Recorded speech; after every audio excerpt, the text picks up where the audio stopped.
Good morning, good afternoon, good evening, and no matter where you are, and welcome to the Emerging Technology Community Roundtable. My name is Xiaochen Jiang, the CEO of FinTech for Good, and also the host of this show.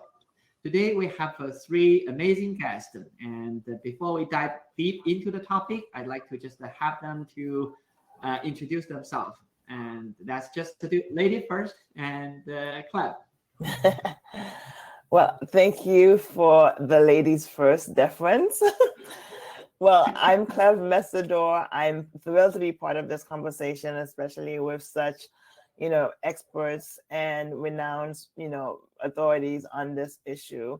I'm the executive director of the Blockchain Foundation. We are a 501c3 nonprofit. We are the sister entity to the Blockchain Association, which is the largest advocacy group in Washington, D.C. for the industry. Previously, I served in the Obama administration and worked in Congress for two members. I actually first learned about Bitcoin in 2013 while serving in the Obama administration. I'm also a Forbes contributor, and I advocate for inclusion and economic equity in the crypto, blockchain, Web3 space. Thank you. And let's move to Aditya. Thank you for having me, and it's great to participate in this roundtable. I'm Aditya Krujekar. I'm getting ready to launch my new company, identity.ai, which will be focused on the intersection of, no surprise, identity and AI. So we are creating tools for creators to be able to protect themselves in the age of generative AI. There is a lot of anxiety about how the emerging internet, which is powered by AI, will allow for content to be more trustworthy. So that is what we are focused on with identity.ai. I sold my last company to Prove Identity a couple of years ago, called Medici. And then prior to that, I built the world's largest fintech conference today, Money 2020, back in 2012. And before that, I had a career in mobile, a career in enterprise software, and prior to that, a career in chip design. So thank you again for having me. I'm looking forward to the conversation. Last but not least, Gary. Hey everyone, I'm Gary Brandelier. Nice to see everyone on the call. So I've been at Salesforce for 7 years. Before that, I was at Johnson Controls, so very different type of company. At Salesforce, basically, I've been working on different products. The last product I released was actually the Web3 product of Salesforce, so the blockchain-related product for Salesforce. It was released in March of this year. And then since then, with all the GPT craze and like the craziness about AI and so on, I got asked to work as well on AI and on our Copilot offering. So that's what I'm working on right now. And before that, before Web3 and Copilot, I was working on Field Service. That's one of the fastest growing products at Salesforce. And it's been quite a ride and quite an adventure. And I'm very happy to share my knowledge with you today. Awesome. When we talk about emerging technology community, and the main community are really these three groups. We have nonprofit, we have startup, we also have enterprise, and where that's all of you are leading emerging technology in your own direction, and of course that's you have a long history and to empowering innovation. And maybe my first question to all the three of you are, can you just give us a brief answer regarding how and why innovation is so important in advancing the agenda within your industry? And maybe this time starting from Gary. Okay. On our side, I think it's just like the DNA of the company. Innovation is key for us to help our customers to satisfy the needs of their customer. When it comes to, I would say, Web3, AI, and so on, and anything that is really at the verge of the innovation, we need to remain competitive. That's as easy as that. Like you see that there are many companies right now investing in all this. Our customers are expecting us to guide them into these areas and to show them what is real, what is feasible, what they should do, compared to what the technology can do, but trying to get the use case right. So I think we really need to help our customers go through these hoops, essentially, of, okay, there's a new technology. What do you do with it? How does it change the game? How does it change your company, your industry? Amazing enough, I would say over the last 5 years, it has vastly accelerated. And like when I see right now how fast AI innovation is happening, I feel like many companies will have to more and more adapt much faster. And that's where we can play a key role as a corporation, helping people and companies basically adapt to all these new technologies. Awesome. And I heard several times that you talk about the customer, and I think many companies from your side that the story is very clear that to meet customer need is really the driving force for you and many others in the innovation space. And Aditya. Look, I think innovation is central to any industry, and then I think as a society we want progress. How do you get the progress? I think the progress is coming from technology advancements, and I think the key thing when I look at innovation in any industry is really making sure that we are looking at innovation as something that is sustainable, and by that I mean we have to differentiate between invention and innovation, especially as technology platforms are becoming ubiquitous, are becoming open, are becoming easy to use. It is easier and easier to build things, to create things, to launch things, to build new products. What's important though is two things, right? I feel like innovation has to address real problems, right? I mean, we have seen how we might have actually done a disservice to society when innovations might have solved unnecessary issues or superficial problems, actually causing more problems in society. So number one is innovation has to solve real societal problems, part one. Part two, for innovations to be sustainable, you need to look at the business that the innovation supports, right? I see innovation as a three-step process. There is tech innovation, which must lead to product innovation, which must lead to sustainable business innovation. If you don't follow through towards the third step, then innovation is just a buzzword, which is not enough. That is just my 2 cents on what I think is innovation. In every industry, I believe the same thing applies. Yeah, and the innovation is happening no matter what. But for you, it's critical that innovation drive or solve great problem or real problem, and also innovators to get help that way. Then they can just be able to really add business value. And Clef? Yeah. So I've been working in the crypto space for 6 years. 6 years now. I first learned about Bitcoin in 2013 while serving in the Obama administration. And one of the things we did in the Obama administration was infuse innovation and entrepreneurship as part of the economic development toolkit. If you remember, President Obama in his first term inherited an economic crisis, and we had to create jobs. And we worked hard to focus on technology transfer, to create federal accelerators. And I think as an administration, we definitely take credit for a lot of the innovation you've seen across governments, but also in the work that I do now in the blockchain and crypto space at the intersection of public policy. Innovation is very critical, obviously, for blockchain and cryptocurrency, but also, I would say innovation is paramount because we're at a unique time within technology, right? There was a time when you needed to know how to code, you needed to be an engineer, And that is no longer the case. We are at a point where technologies have advanced to such a level that most of the applications are drag and drop. So you don't have to really be, a developer to actually innovate and do some technical, technical things today. I tell people your grandmother could create a website in 5 minutes because the applications are drag and drop.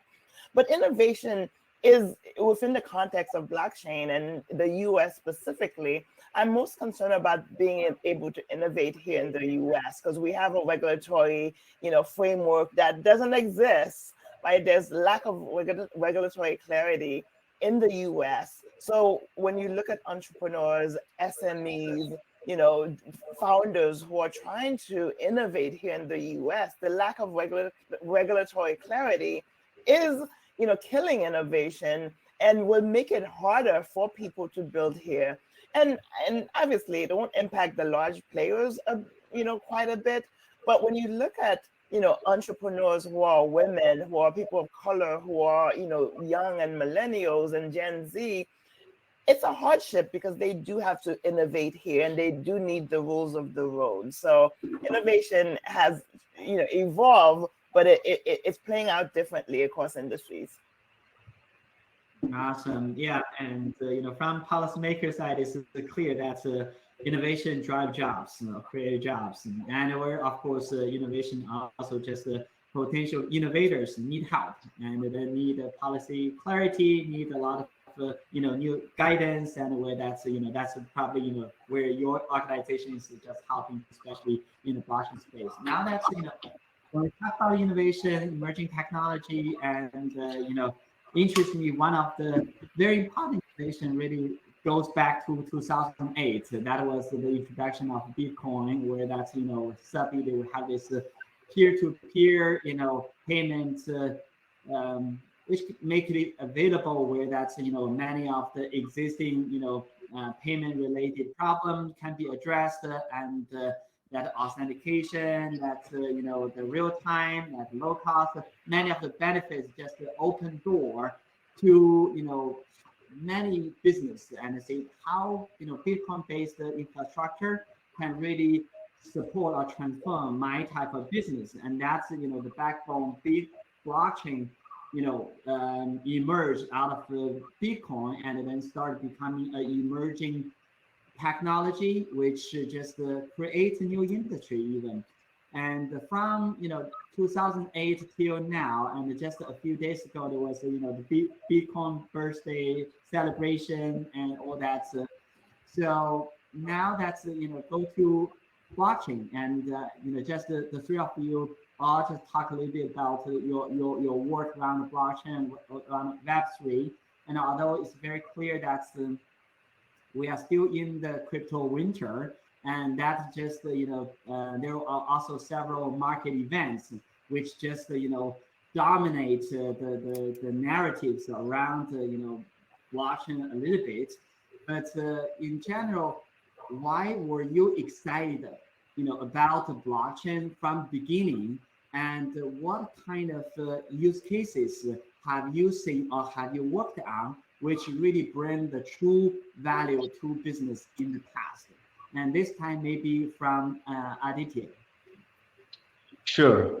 So look, I think you made the distinction between Bitcoin and blockchain, and some people don't like to do that because they believe they are intermingled. I'm of the belief that blockchain and our understanding of distributed ledger technologies over the last, I would say, 10 years or so is an example of yet another secondary outcome, a very beneficial secondary outcome of the cryptocurrency movement that started with Bitcoin, right? And there are so many examples of this. I mean, when NASA decided to send a man on the moon, we had advancements in materials science, we had advancements in project management. Think about it, right? We didn't have a project management practice as well defined before. NASA had to have hundreds of thousands of contractors work on sending a man to the moon.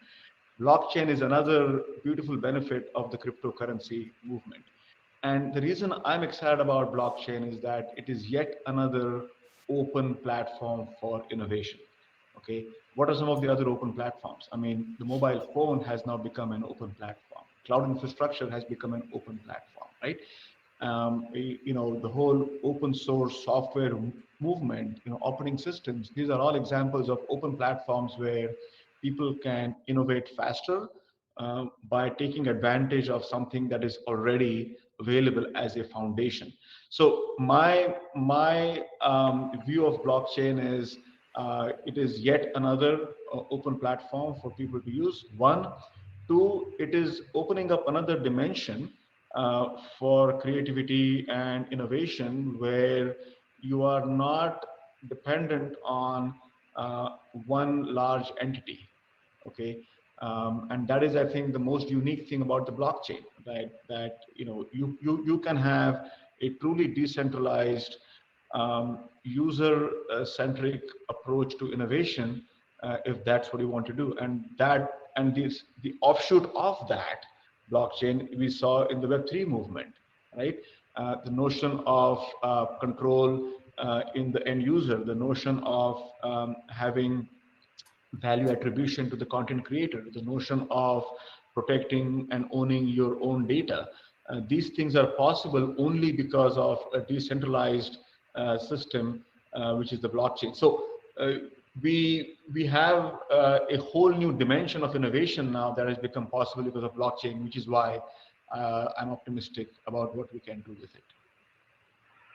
Awesome. And Gary? So on our side, everything we do is about customer engagement.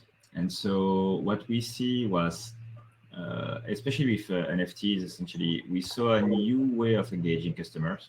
We saw many companies doing experiments with NFTs and trying to see how they could build on top of their current customer experience and customer engagement and push it further with blockchain. So that's what we have seen. And so what we did essentially was helping customers to be able to do that. So helping our customers to do that by essentially making sure that they could create NFTs in an easy fashion and then release it to their customers. The beauty there really is that it's changing the way you engage with the customer. At the end of the day, they can exit the customer engagement whenever they want. They can exchange it with something else or with somebody else, and so on. So essentially, that was really interesting for us to see, like, okay, now the cookie is disappearing. Like when you look at, the cookie has been used on the web for years now, but more and more is disappearing. What's the next version that is a bit more private? That's where basically the owner is really going to own his data and own the customer engagement, and this can actually disengage from the brand whenever they feel like they don't get the value anymore. So we really saw that from that technology that we could do a couple of new ways for customers to create customer engagements that start very much with the customer being at the center and the customer being owning essentially all the data. So that was what was interesting for us. And then on top of that, I would say there is still a link with AI as well in some ways, because I feel like, the Web3 movement was about privacy, about data and so on. Yes, but it was also just about a reinvention of the web. And when you look at how AI is changing now the way we navigate, like, for example, if you have been using ChatGPT, you can navigate the web essentially by asking questions to ChatGPT, and ChatGPT will go and find information for you. So that will change the web. That will change the way web pages are built, the way we access websites, the way we access information. So I think that was interesting for us as well. We saw blockchain was changing the way we are interacting with the web. We think AI is going to do the same. So that was really what we wanted to investigate and see how is that impacting the customer engagement.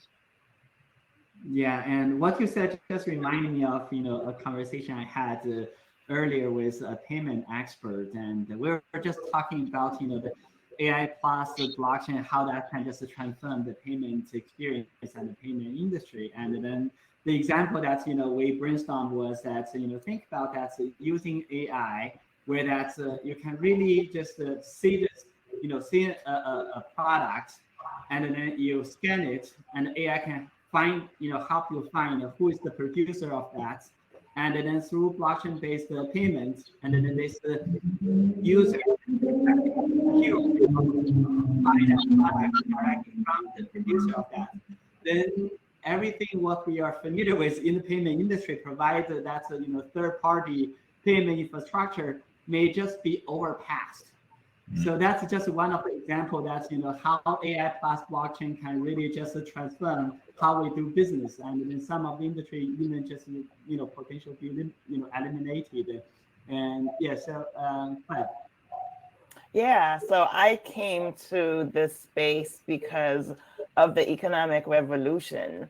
When I first learned about Bitcoin in 2013, I thought it was interesting. All of a sudden, I started seeing Bitcoin everywhere. And then when I started to learn more about it, I saw the opportunity for empowerment. I saw the opportunity to have an impact.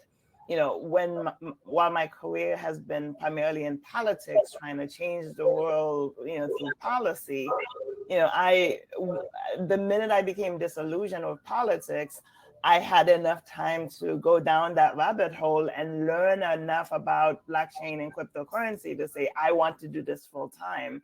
And so in 2017, when I, left politics to do this, it was about decentralization. It was about the opportunity for everybody to participate. What I love about the white paper and Bitcoin is that it is owned by everyone and no one. There is no registration necessary to participate. There are no gatekeepers saying you need this credential or that credential. And when you look at this space globally and here in the US, Black and Latino communities lead national adoption of cryptocurrency. And oftentimes these conversations exist as if we are not the drivers that have fueled the $1 trillion industry.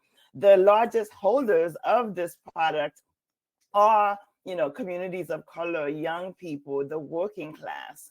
And when you look at some of the use cases, digital payment infrastructure is tremendous. Entrepreneurs and small businesses and startup founders, payments is expensive for them to accept credit cards. So the potential for digital payment infrastructure with a stable coin, it can be transformative. Also, when you look at cross-border payments and the potential to do remittances, sending money back home, making that faster, cheaper, and safer, and not being gouged by these money transfer companies that take 30 to 40% before it reaches your loved one wherever they are in the world, right? And then when you look at just some of the applications for people to just leverage the technology to solve problems within their companies, a lot of startup founders are have a problem and they need to solve it. One of the projects I love to talk about is Popcom. Dawn Dixon is the founder, and when she and her team were looking to innovate vending machines, they did not look to blockchain. They were talking about innovation. They were talking about going from selling Louis Vuitton shoes and vending machines to things like cannabis, which are federally regulated. And for them to sell federally regulated products in a vending machine, you need to verify identity. And they looked around for a solution, and they found blockchain was a solution, and that's the application that they use. So this is a technology that is transformative, but it's about solving problems, and that's when it works best. And identity management is one of those areas where we don't talk enough about, especially when you look at we in the US, we've looked to solve money laundering with KYC, and KYC may be a good option for tackling AML, but it's horrible for people who have been locked out, rural communities, urban communities. They cannot KYC. They could barely KYC before.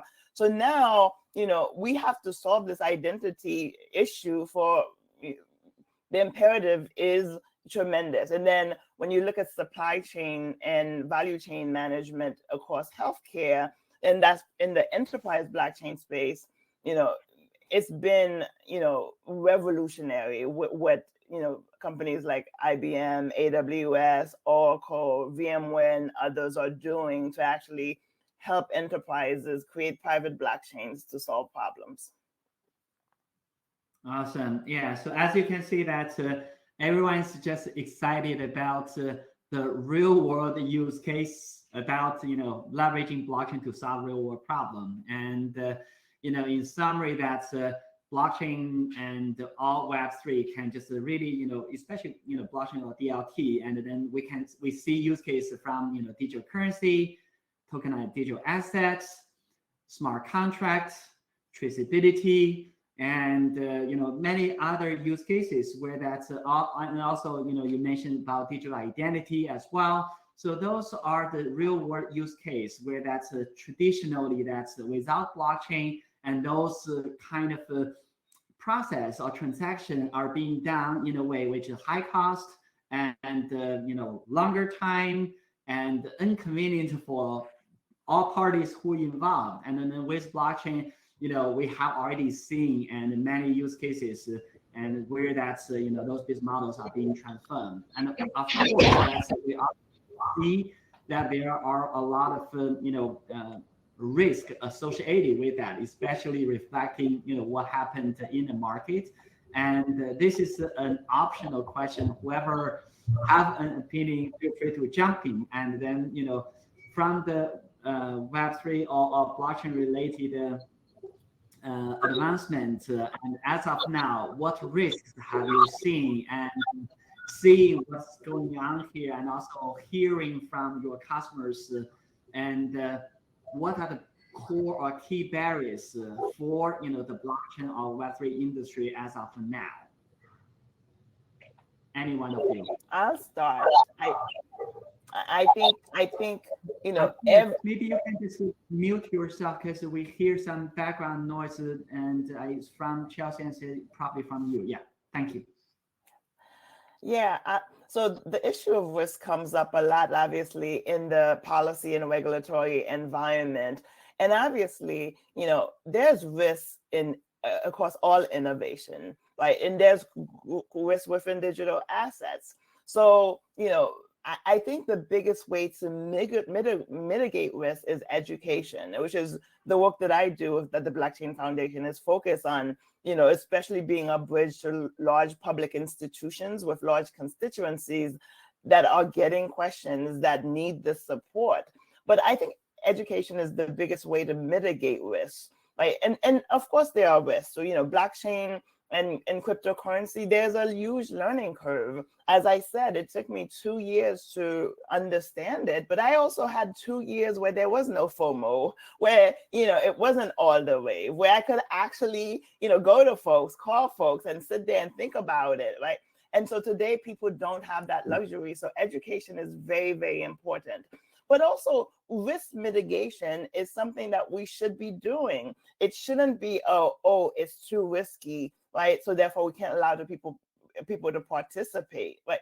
We have to find a complement between ways to protect consumers and also promote participation and inclusion. And so the often in policy, what I don't see is what are the solutions, right? We talk a lot about risk. We talk a lot about, scams and how customers can be hurt and the need for protections and guardrails. But beyond disclosures, which nobody reads, what is in the toolbox of, government? So I think, education is key, but we have to invest in it, but also making sure that we create an environment where entrepreneurs and SMEs can innovate in an environment where they can actually prosper, right? So the risk to an entrepreneur who creates an NFT and then, his neighbor buys that NFT and then a month later, the SEC determines it's a security and now that neighbor has to pay capital gains tax. that is an unsafe environment for consumers. So I think, today people talk about, wanting to go to entrepreneurship as a career path, right? We talk about wealth creation. Well, you can't do any of that without risk. Risk is embedded in the process. We have to help people mitigate risk. We have to help them assess their risk appetite so that they can actually make those choices for themselves.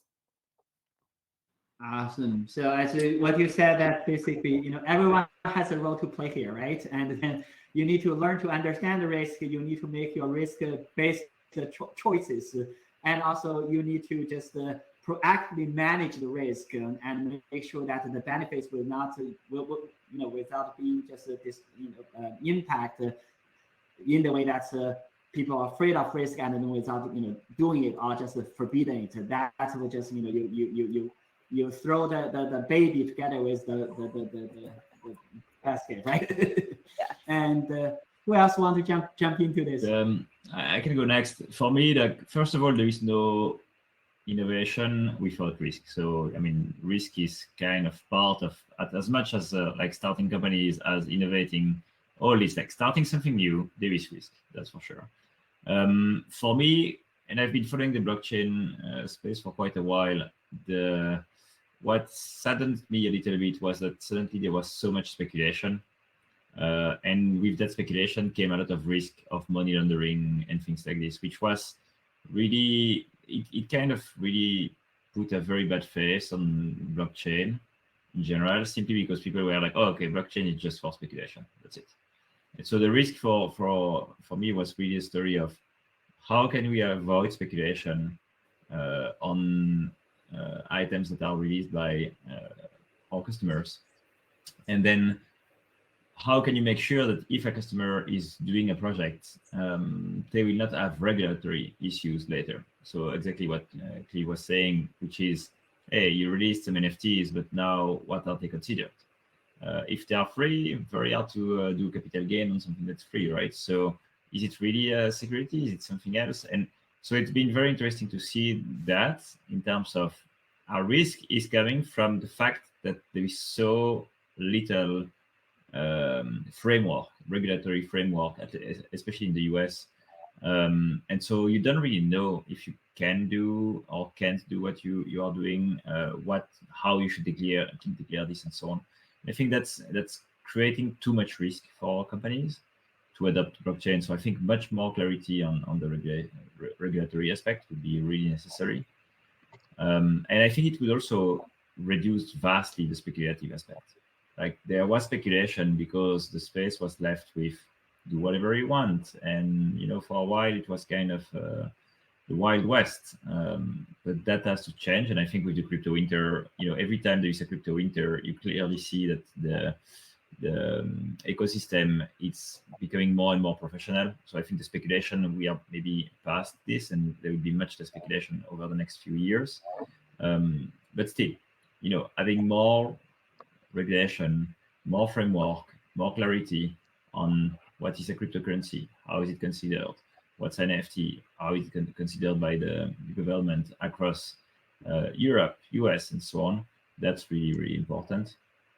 And that risk is very hard to manage, by the way. If you want to manage it, for now, your choice is to go and speak with very expensive lawyers to know more or less what you can do and can do. That is not going to be something that many startups will be able to pay. So I think we absolutely need to change that. Yeah, and what you said about, especially after each wave, that the industry becoming more mature or more professional, and but that voice is not well heard by the community, because basically that's who is louder in, and then you will be heard. That's becoming when crypto or blockchain is having its own hype, and it's on the news and all that. And when there's problem around it, and then it's hard news. But when people the builders really focus on building, they're not talking about it, and people are not talking about them. And finally, that's in the market, we hear the real, building work which is being done. A lot of amazing job are being done, a lot of solutions being created, a lot of problems being solved. But those are really the stories which you don't hear a lot in the market when the market is not good, especially as of now. Aditya. Look, I think we could probably expand this question to not just blockchain, but any kind of new wave, right? So AI is also part of it, right? Or any of the new things. And I also want to distinguish between risk and speculation. Okay, and maybe the analogy we can use here is that, hey, there is a deep well with water in it. Okay, now you have put a fence around it so you don't fall down. Okay, just to be careful. Now I would say that risk is when you're solving a problem, you want to get some water, so you go close to the well and you put a little pail inside and you pull out with a rope the water you need. Risk is you accidentally trip over the guardrail and you fall down. That is risk. Speculation is when you go there, you jump inside, hoping to find a pot of gold underneath the water. That is speculation. That is not risk. So I think we have to distinguish. In the first situation, we are actually solving a problem. We want to drink the water. And there is a risk because it might be slippery, you might fall down. Understood. But let's not equate the two. Okay, same thing is going to happen with AI, right? If we are expecting that we are going to suddenly solve world hunger because of generative AI, that is just stupid speculation. Okay, we have to be, I think that's where there is no substitute for what your grandmother taught you, which is common sense. Okay, so let's not forget common sense in the name of these big words. Okay, let us stay grounded. That is my 2 cents. Yeah, combine what you said with Gary's comment, again, that's the reason why after each wave that the industry becoming more professional. It's really those swimmers who just jump into swim and then disappear after each time. Then they don't jump anymore, and then people who really try to solve problem, get water, will stay, and then you have a very different game to play there. So now let's move. Can I jump in? Can I jump in real quick? But please don't jump into the well, Cleve. Don't jump into the well. I promise not to jump in. I might have a few years ago, but not today. But I do want to say something about the industry maturing, because I hear that a lot in terms of as the industry deepens. And I agree, we are at the front lines. This is the future frontier. Think about when any financial instrument came. Think of credit cards. There used to be thousands of credit cards when they first came out. Today we have about 4, right? It takes time. But I think for the crypto native space, we do want to, give some deference to our friends, brothers and sisters who helped to create this space, right?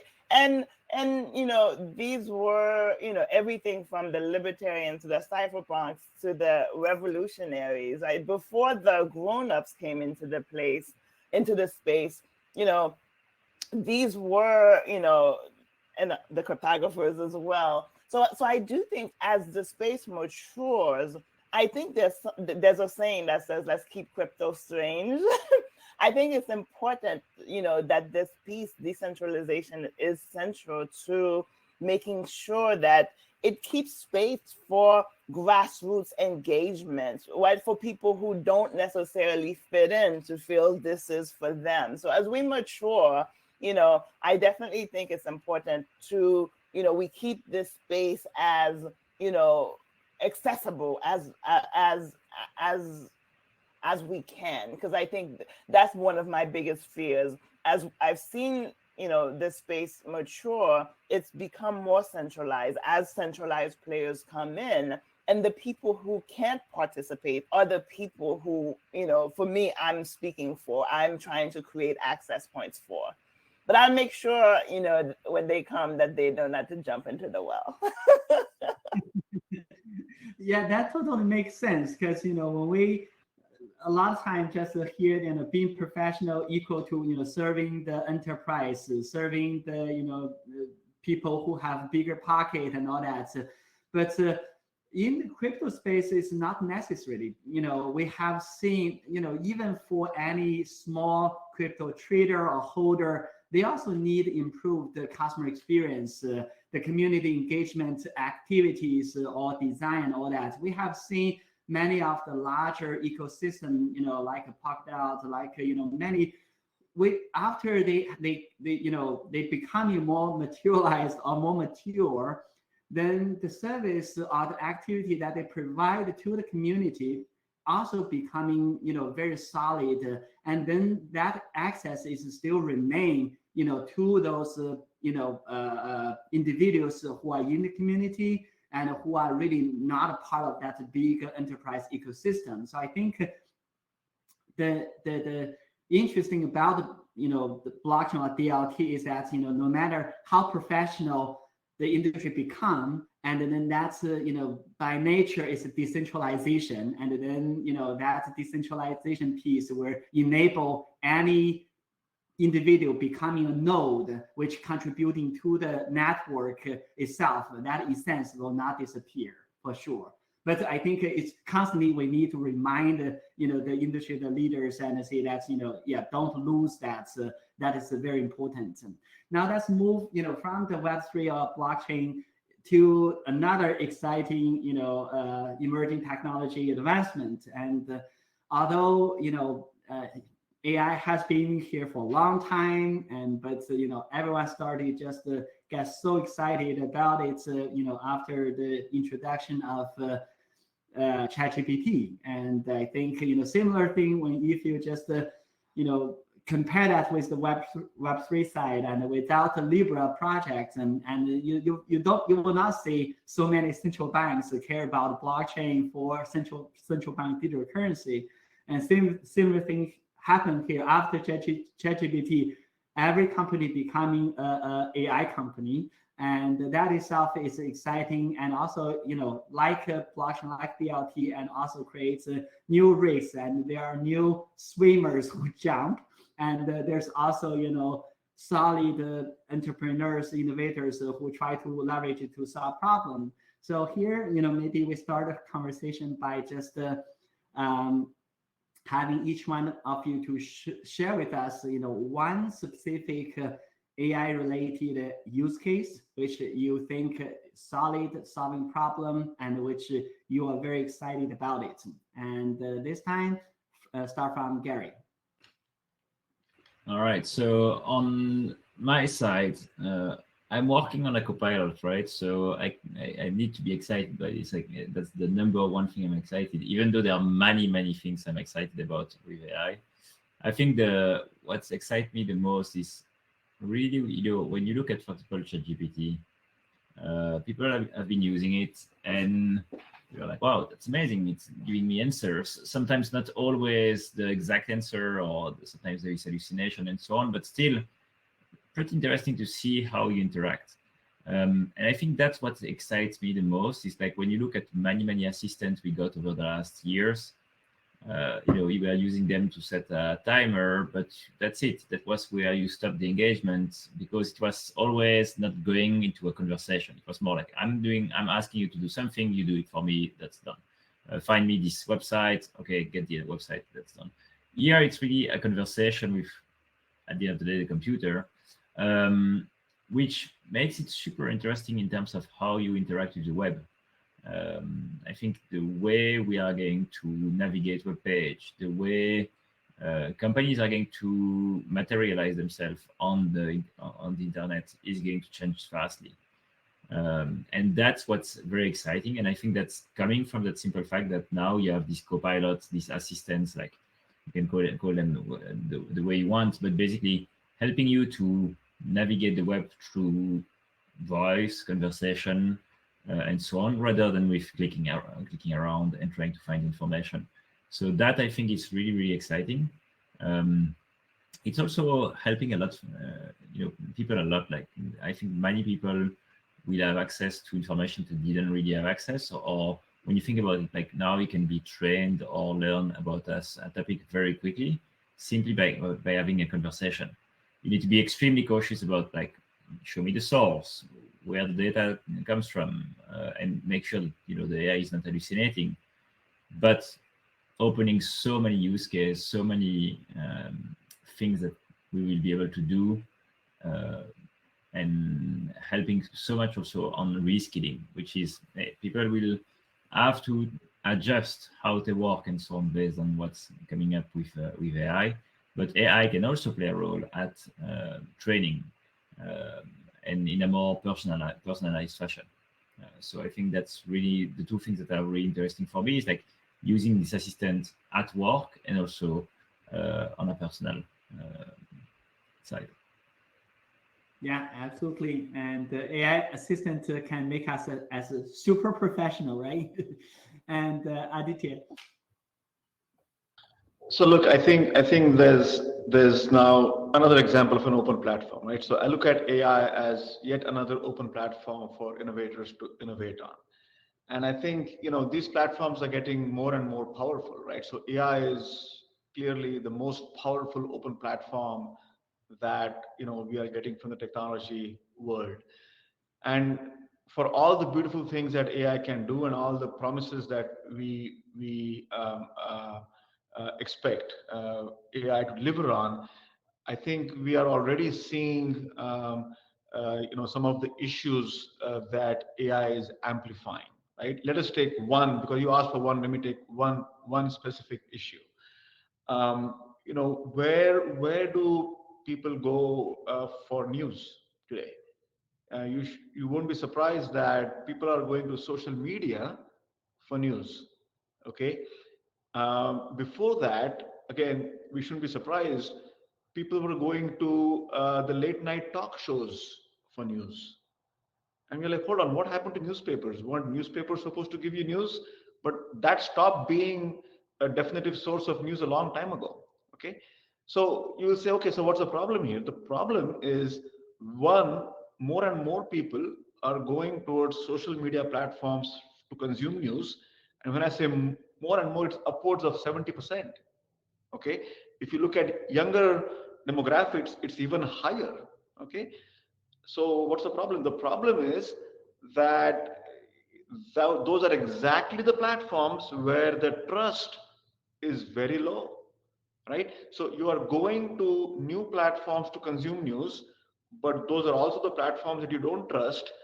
And now AI, because AI can generate content so easily, so ubiquitously, so quickly, and it could generate good content, bad content. It could generate useful information that could save lives. It could generate content that would misinformation, disinformation, influence elections, cause people to take bad medical advice, hurt themselves, destroy stock market value.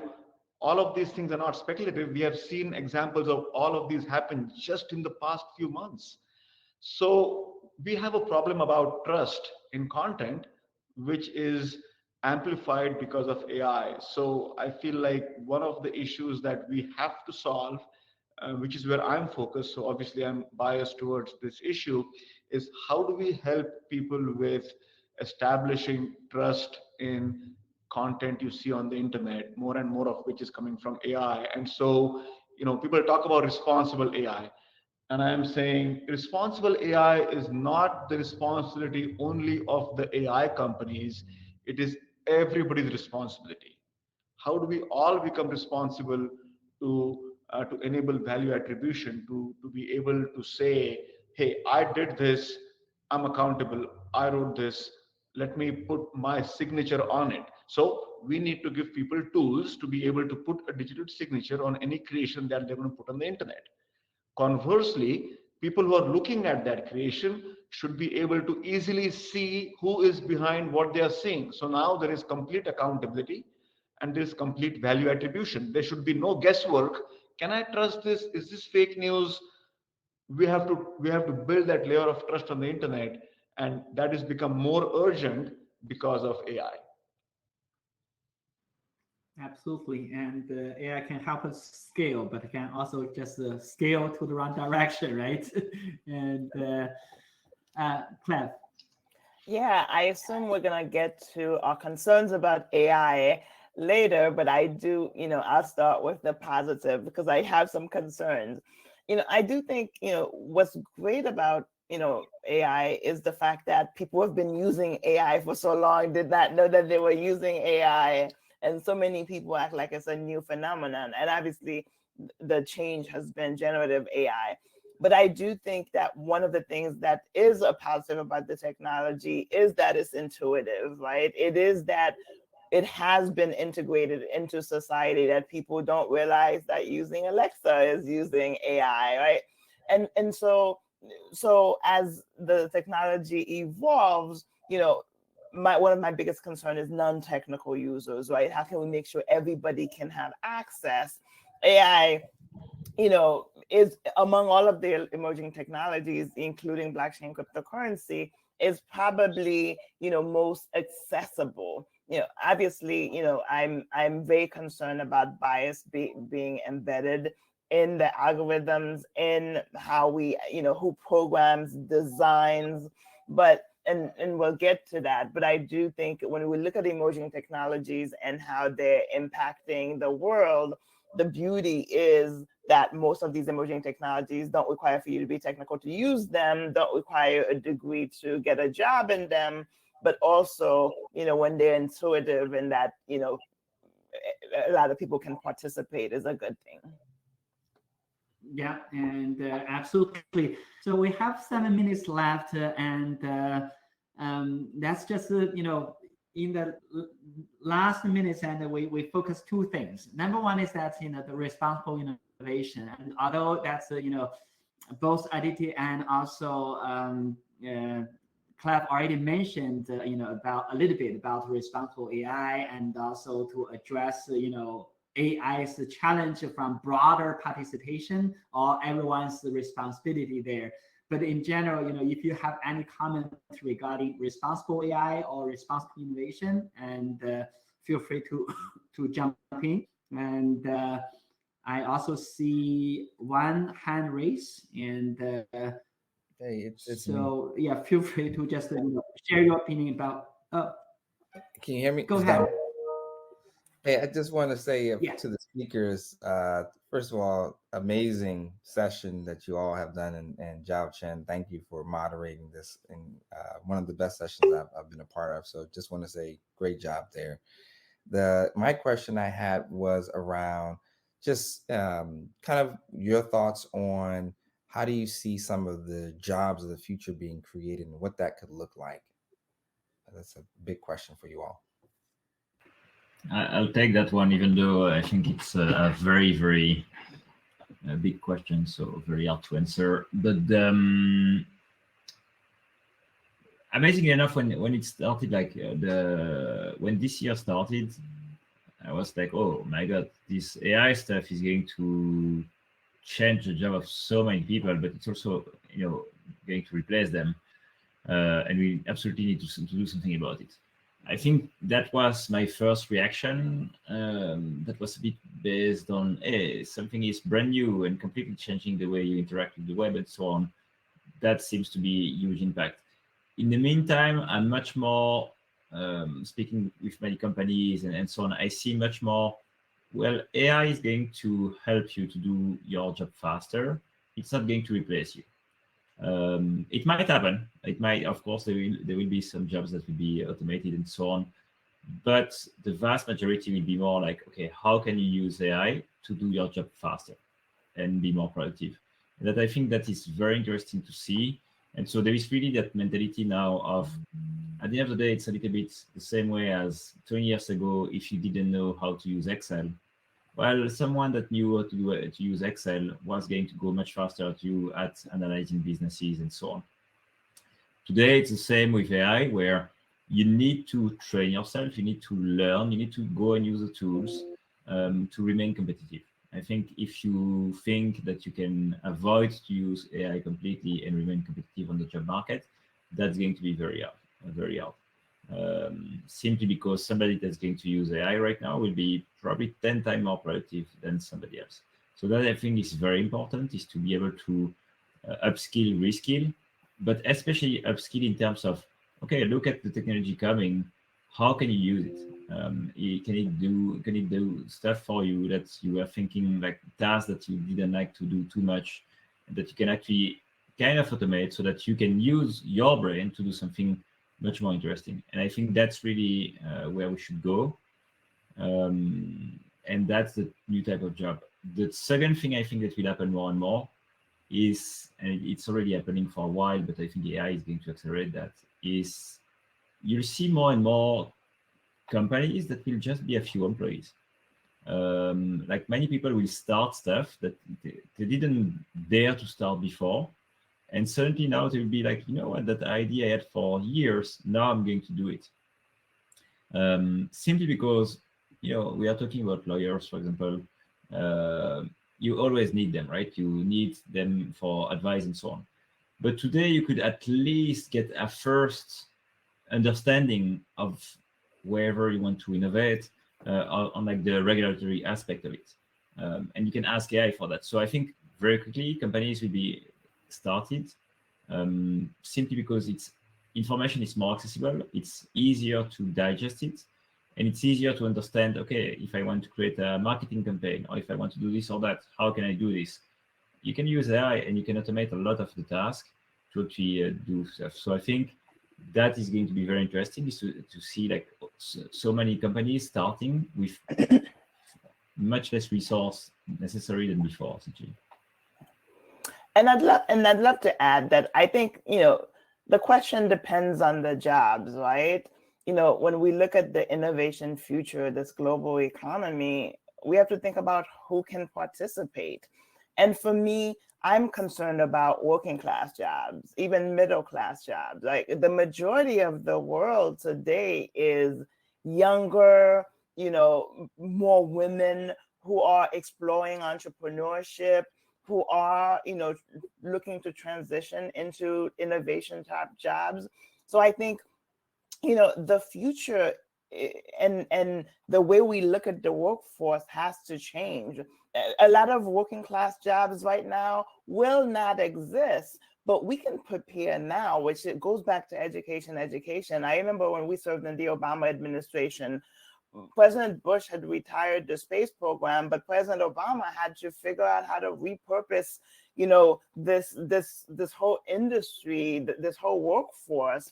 And that's when we actually looked at advanced manufacturing because of the amazing talent that we had across the space program, right? But we knew we had to be intentional about making sure that, not only did this talented workforce know about the different opportunities in advanced manufacturing, but also the training was accessible. So I think as we look at the innovation future and the jobs of the future, working class and middle class, the working class and middle class workforce are going to be very central. And we have a lot of education to do now to make sure not just that they have access and can participate, but we have to recognize there's a correlation between, workforce and work output and, enterprise growth and capitalism, right?